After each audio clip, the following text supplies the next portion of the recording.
తమ్నెయిల్‌లో చెప్పింది నిజమేనండి. ఇలాంటి పనులు ఒకసారి చేస్తే చాలు 2 సార్లు స్పెషల్‌గా చేయాలా? అసలు విషయం ఏంటంటే, నిన్న మార్నింగ్ అయితే నేను పిల్లలకి ఎగ్ ఫ్రై అడిగారండి. రైస్‌లోకి ఎగ్ ఫ్రై చేసేసాను. మా ఇద్దరికల్లా టమాటా పప్పు అయితే చేసుకున్నానండి. ఎందుకంటే నిన్న నైట్ మాకు ఫంక్షన్ ఒకటి ఉండింది.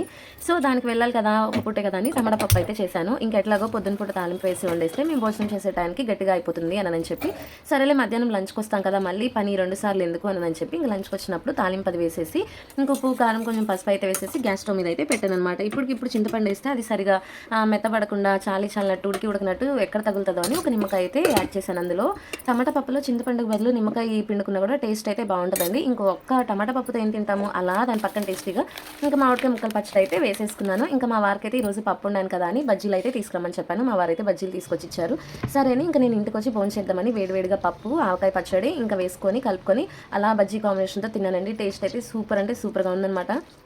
అమ్మ ఆవకాయ్ ఆంధ్ర ఎప్పుడు స్పెషలే కదండీ! ఏమంటారు? అవునంటారా? కాదంటారా? ఓకే ఫ్రెండ్స్, వ్లాగ్ నచ్చితే లైక్ ఇచ్చేసి ఛానల్‌ని సబ్స్క్రైబ్ చేసుకోండి. Okay friends, bye.